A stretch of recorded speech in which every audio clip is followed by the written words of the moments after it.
तो आज हम करने वाले हैं परमाणु की संरचना के मैंने 10 सवाल आपको करवा दिए 5-5 के पार्ट में, यानी कि 1 से 5 अलग करवाए और 6 से 10 अलग करवाए। आज के क्वेश्चन में हम करने वाले हैं, आज की वीडियो में हम करने वाले 11 से लेकर 15 तक सवाल, यानी कि 5 सवाल आज भी हम करने वाले हैं। बहुत ही आसान सवाल है, बस थोड़े सूत्र किस तरीके से लगाने आपको पता होना चाहिए, जो मैं आपको भी बता दूंगा। तो देखो पहले ही मेरे पास 11 सवाल है। 11 सवाल में क्या कह रहा है, तो मेरे पास किताब है, आप भी अपनी किताब साथ में रखो और क्वेश्चन की प्रैक्टिस करते रहो। क्वेश्चन बहुत ही आसान है, आपको समझ आ जाएंगे। तो 11 क्वेश्चन कह रहा है कि 25 वोल्ट का एक बल्ब 0.57 न्यू मीटर तरंग दैर्घ्य वाले पीले रंग का एक वर्णी प्रकाश उत्पन्न करता है। प्रति सेकंड क्वांटिक उत्सर्जन दर ज्ञात करनी है, हमें उत्सर्जन दर ज्ञात करनी है। तो ये किस तरीके से होगा, देखो हमें शक्ति दे रखी वो क्या 25 वोल्ट एक बल्ब की है, ठीक है। और जो तरंग दैर्घ्य दे रखा, जो से प्रकाश उत्पन्न हो उसकी तरंग दैर्घ्य वो क्या 0.57 न्यू मीटर, ठीक है। न्यू मीटर, ये न्यू नहीं म्यू है। जो हम इस तरीके से लिखते हैं ना, ये तो है न्यू, और जो ये है ना ये है म्यू, थोड़ा सा फर्क है। ये देखो ये म्यू है, तो म्यू मीटर, म्यू का मान कितना, तो ये हमें याद होना चाहिए, हमारे पहले पार्ट में था, वो होता है 10 की घात -6 मीटर। तो ये हमारे पास म्यू का मान है 10 की घात -6 मीटर। हमें ज्ञात करना है प्रति सेकंड क्वांटा की उत्सर्जन दर ज्ञात करनी है। तो हमें पता होना चाहिए कहते हैं किसी उत्सर्जन की दर, देखो प्रति सेकंड, यानी कि उसके बट्टे में सेकंड बचना चाहिए और कुछ नहीं बचना चाहिए, प्रति सेकंड होना चाहिए, इतना पता है। प्रति सेकंड अगर प्रति मिनट के लिए पूछता है, वो उसका निकालने का तरीका अलग होता। तो देखो सबसे पहले इसका सूत्र क्या होता है, इसका सूत्र होता है, ये याद कर लो कि शक्ति बटे ऊर्जा। शक्ति क्या है, उस बल्ब की, उसी बल्ब की तरंग देगी, उसी बल्ब की क्वांटा की हमारे पास ऊर्जा निकलेगी, और उसी का ही हमारे पास शक्ति होगी। शक्ति दे रखी है, यही क्या हमारे पास ऊर्जा नहीं है, ठीक है ना। तो ऊर्जा निकालेंगे, तो ऊर्जा का सूत्र क्या होता है, एच न्यू होता है। और न्यू यहाँ पर दे नहीं रखा, तरंग दे रखा। दूसरा वाला सूत्र होता है कि न्यू सी बटे लैम्डा के बराबर होता है। तो सी बटे लैम्डा हो गया 6.6, ये हमने गुणा किया, और 6.62 से और 3 का गुणा सीधा में पता है 19.88 होता है, क्योंकि इसका हर बार यूज करना पड़ता है, इसलिए नहीं याद कर लिया। और 10 की घात -34, तो ये इसके साथ जुड़ जाएगा, और ये देखो माइनस के ऊपर जाके प्लस का हो जाएगा, 10 की घात 6 प्लस का हो जाएगा, तो ऊपर जुड़ जाएगा, तो ये हो गया। और 6 से 12 13 14 14 -34 में से 14 घटा देंगे तो माइनस की संख्या बचेगी, वो बचेगी -20। और यहाँ पर देखो ये 1988 बटे 57 मैंने किस तरीके से लिखा, हमें पता है कि ऊपर के जब पॉइंट घटते हैं हटाते हैं तो नीचे जीरो लगते हैं। तो देखो ऊपर के 2 पॉइंट हटाए तो क्या हुआ, नीचे जीरो लग गए, और नीचे के 2 पॉइंट हटाए तो ऊपर के इधर लेके आए पॉइंट को, तो ऊपर 2 जीरो लगे, तो 100 से 100 कट गया सीधा ही, सीधा हमने ये लिख दिया, उसको छेड़छाड़ नहीं की।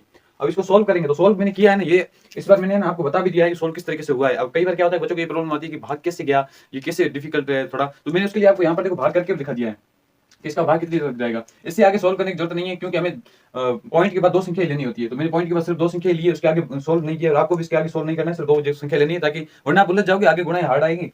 तो देखो यहाँ तक कर लिया हमने, ये आप देख लेना किस तरीके से हुआ। तो ये उत्तर आ गया। उसके बाद क्वांटिक उत्सर्जन दर, आप यहाँ पे ऐसे भी लिख सकते हैं कि प्रति सेकंड क्वांटिक उत्सर्जन दर, मैंने सीधा लिखा है, और क्वांटिक उत्सर्जन दर क्योंकि मुझे पता है कि आगे प्रति सेकंड अपने आप ही आ जाएगा। देखो 25 वोट और नीचे आ गया जूल में। अब यहाँ पर देखो ये वोट में और ये जूल में, दोनों का मेलजोल नहीं होगा, दोनों लड़ाई करेंगे, एक साथ बैठ नहीं सकते।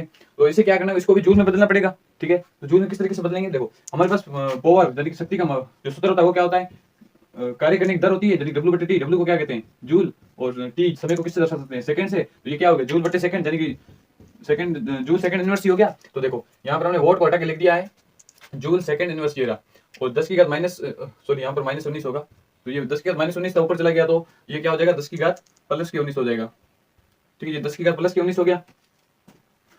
उसके बाद इसको आगे सोल्व करेंगे हम, तो 2500 बटे 348 आएगा। 348 देखो 2 पॉइंट हटाए तो ऊपर क्या होगा 100 गुना होगा, इस तरीके से। तो 100 मैंने 25 के साथ गुना किया तो 2500 हो गया। 2500 में मैंने भाग दिया, तो यहाँ पर मैंने वो भी भाग बता दिया है किस तरीके से भागा है। इसके आगे सोल्व क्यों नहीं किया, क्योंकि हमें 2 संख्या मिल गई पॉइंट के बाद। तो यही हमारा फाइनल उत्तर है, जो कि है प्रति सेकंड क्वांटा की उत्सर्जन दर। तो हमारे पास 12वां सवाल है कि किसी धातु की सतह पर 6800 एंगस्ट्रॉम तरंग दैर्घ्य वाली विकिरण डालने से शून्य वेग वाले इलेक्ट्रॉन उत्सर्जित होते हैं। धातु की डेली आवर्ती और हमें निकालना है कार्यफलन। तो देखो कि उसकी धातु की तरंग दैर्घ्य दे रखी है, धातु की सतह पर टकराने पर 68 तरंग की जो तरंग दैर्घ्य है वो है 68 एंगस्ट्रॉम, और उसको वो शून्य वेग वाले इलेक्ट्रॉन उत्सर्जित करती है, मतलब जो इलेक्ट्रॉन उत्पन्न होते हैं उनका वेग है वो शून्य है, ठीक है। यानी कि वो सिर्फ बार बार आते हैं, वो गति ऊर्जा नहीं करते, गति नहीं करते। लेकिन उससे हमें मतलब नहीं है, हमें सिर्फ पूछा है डेली आवर्ती और कार्यफलन। सबसे पहले सूत्र पता होना चाहिए, देखो लैम्डा यानी कि तरंग दैर्घ्य वो होती है 68 एंगस्ट्रॉम, और एंगस्ट्रॉम का मतलब क्या होता है, एंगस्ट्रॉम का मतलब सिर्फ 10 की घात -10 नहीं होता, पूरा होता है 10 की घात -10 मीटर, ये पूरा होता है। और देखो लैम्डा बराबर हमारे पास क्या होता है c बटे, और इसको सूत्र याद रखने का तरीका बताऊं, देखो दूरी बराबर चाल इंटू समय। मैंने क्या बताया था कि ये देखो इस तरह जिगजैग लाइन होती है, इसकी और इसके बीच की दूरी होती है, इसको कहते हैं लैम्डा, ठीक है। तो ये क्या होगी दूरी, तो दूरी बराबर चाल, चाल का हमें प्रकाश की बात हो रही है तो प्रकाश की चाल लेंगे, वो क्या होती है 3 × 10⁸ तो ये c हो गया। समय, समय क्या किसे कहते हैं, देखो ये कोई पॉइंट है ना यहाँ पर, तो यहाँ पर इसे कहते हैं कि 1 सेकंड के अंदर कितनी किरणें निकली, ठीक है, कितने बिंदु पास हो रहे हैं वहां से, उसको कहते हैं यहाँ पर समय प्रकाश के लिए। तो यहाँ पर ये न्यू हो गया, ठीक है। ये याद करने का तरीका है, वरना आप सीधा आपको याद है तो सीधा कर सकते हो कि न्यू बराबर c बटे लैम्डा। लेकिन यहाँ पर ये न्यू नहीं है, ठीक है ना। यहाँ पर देखो यहाँ पर न्यू है ना, उसके आगे न्यू नोट लगा लो। डेली आवर्ती और आवर्ती में ज्यादा फर्क कुछ नहीं होता है, बस यहाँ पर नोट लगा, सूत्र वही होता है, बस अलग अलग जगह पे जरूरत पड़ती है, सूत्र वही होता है, कोई चेंज नहीं होता। देखो न्यू नोट, ये भी न्यू नोट, ये भी न्यू नोट होगा, ये भी न्यू नोट होगा। तो देखो ये हो गया न्यू नोट बन गया, मेरे पास सूत्र बन गया। और न्यू नोट और डेवली आवृत्ति इसको जीरो जब पेयर में लगता है इसको नोट पढ़ते हैं। तो सी बटे लेमडा, सी का मान मैंने रख दिया, लेमडा का मान दे रखा था, तो इसको सोल्व किया तो ये मेरे पास आ गया माइनस का 10 से ऊपर गया तो वो क्या होगा प्लस का। माइनस का 2 कैसे आया देखो, यहाँ पर 6800 एंगस्ट्रॉम था, यानी कि 68 इंटू में था 10 की घात 2, या कह सकते हैं 100। जब 10 की घात 2 ऊपर जाएगा तो भाग में घाते माइनस होती है, माइनस का 2 आ गया, इसको सॉल्व करेंगे तो आएगा 10 की घात 16।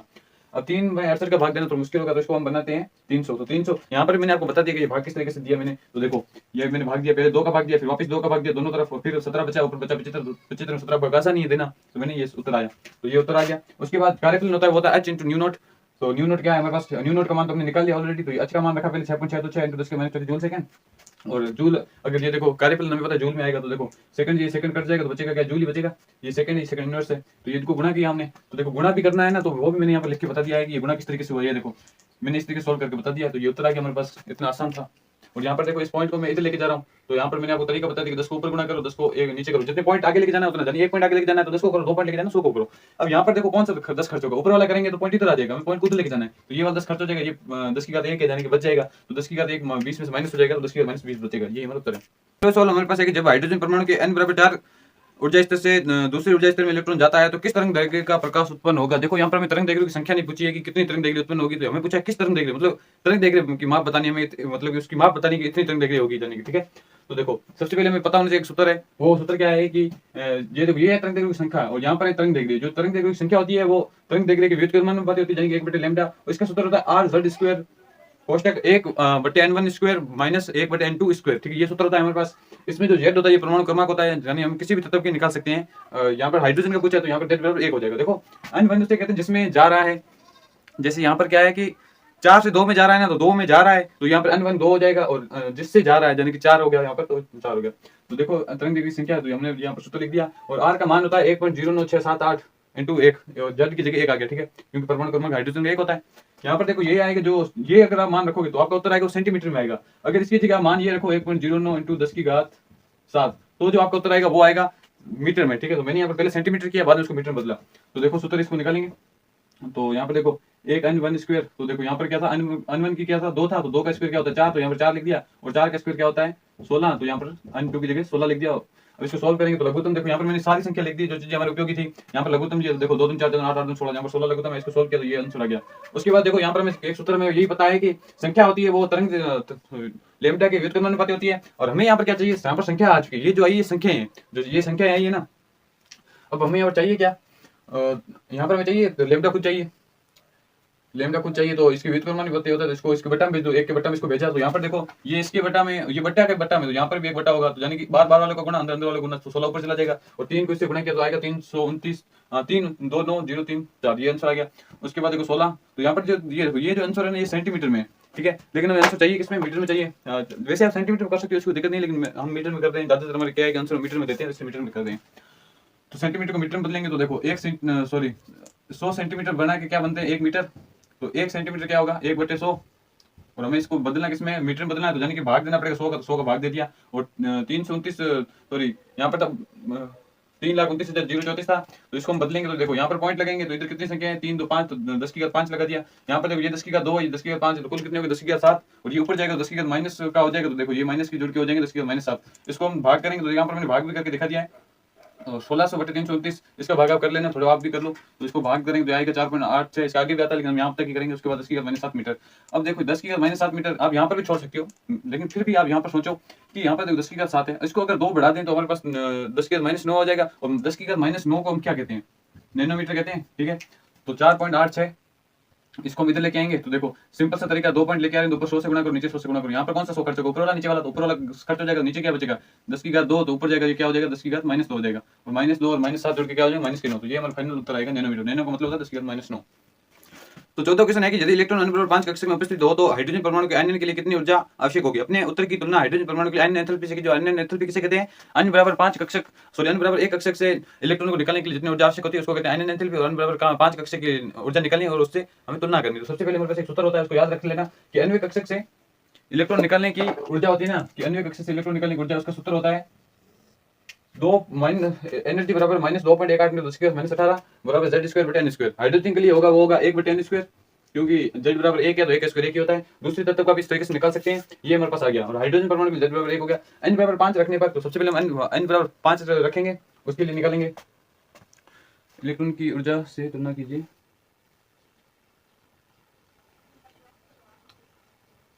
ठीक है, तो यही हमने इसको सोल्व किया, 2 पॉइंट निकालने, तो उसके -18 और 1/5 का स्क्वायर कितना होता है 25। इसको यहाँ पर ही छोड़ दो क्योंकि हमें सिर्फ तुलना करनी है, इसको पूरा सोल्व करने की जरूरत नहीं है, यहाँ पर ही छोड़ दो।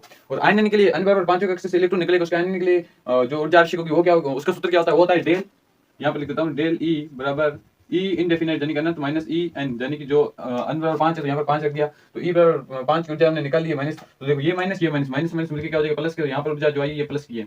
इसी प्रकार n बराबर 5 कक्षक क्या कह सकते हैं, एंथैल्पी कितनी होगी, तो वो होगी n बराबर 5 कक्षक के बराबर, और जितनी ऊर्जा इलेक्ट्रॉन निकालने के लिए, तो उसका हमने सूत्र का 1 का स्क्वायर क्या होता है 1 होता है, तो उसको बटन लिखने को जरूरत है नहीं। तो आयन के लिए कितनी आवश्यक ऊर्जा होगी n बराबर 1 कक्षक के लिए, तो वही सूत्र है हमारे पास, ये होगा ये E1 लिख दिया तो इसको E2 लिख दिया, तो ये भी प्लस में आ जाएगी 2 पॉइंट का। जिसकी तुलना करनी है तो जिसकी तुलना करती है आप उसको नीचे रखा करो, लेकिन मैंने यहाँ पर ऊपर रख दिया है तो कोई नहीं, उत्तर तो हमारा वही आना है।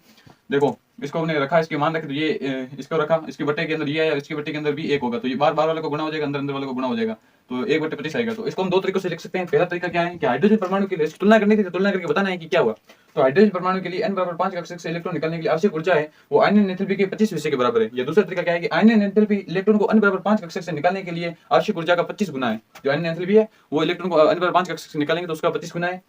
और या इसको इस तरीके से लिख सकते हैं n बराबर 5 कक्षक से निकालने के लिए आवश्यक ऊर्जा आयनियन एंथैल्पी के 25 हिस्से के बराबर है। दोनों एक चीज है, कुछ भी लिख सकते हैं। तो हमारे पास 15 सवाल है कि जब हाइड्रोजन परमाणु उत्तेजित इलेक्ट्रॉन हाइड्रोजन परमाणु को इलेक्ट्रॉन उत्तेजित जो अन्य से मूल 6 से मूल अवस्था में आता है तो उसके लिए उत्तेजित रेखाओं की अधिकतम संख्या क्या हो सकती है। इसके लिए सिंपल सा सूत्र है, ठीक है, लेकिन वो कैसे आया मैं उस दोनों तरीके बता देता हूँ।